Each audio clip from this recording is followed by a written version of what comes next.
The United States and China have agreed on the framework for a trade deal just days before a meeting between Donald Trump and Xi Jinping. The agreement comes after multiple rounds of trade war and tariff threats between both countries. U.S. Treasury Secretary Scott Bessent, says the agreement would remove the threat of 100% tariffs on Chinese imports starting from November 1st. It will also include a final deal on the sale of TikTok in the United States.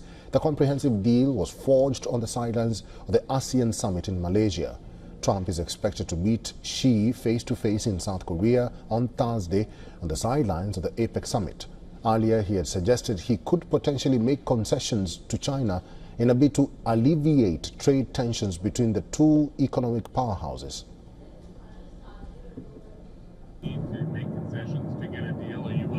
Yeah, sure. They have to make concessions. I guess we would too. We're at a 157% tariff for them. I don't think that's sustainable for them, and they want to get that down. And we want certain things from them. I think it'll be very good. Trump also wants China's help in dealing with Russia. The U.S. president also struck a conciliatory tone on any potential moves by Beijing on Taiwan. But while Trump is gearing up for a deal with China, his own allies continue to warn about the Chinese threat. Republican Senator Ted Cruz says China poses the single greatest geopolitical threat to the United States for the next 100 years.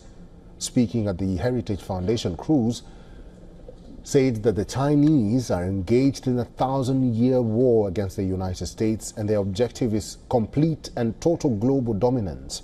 He warned that the U.S. is slow to realize the threat. Cruz is not the only one making such assessments. Former National Security Advisor and retired General Tim Hall has warned that China is hacking America's critical infrastructure.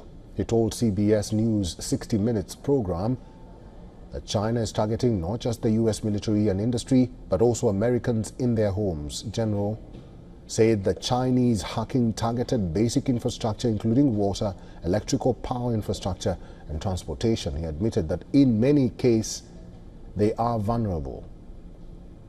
U.S. intelligence reports have also underlined how the growing Chinese threat, but China also remains the biggest or the second biggest economy in the world. Despite Trump's tough rhetoric on China, a potential trade war would harm the U.S. as well. For now, it seems Trump has softened his stance and averted a full-blown war, but it remains to be seen the extent of concessions he had made.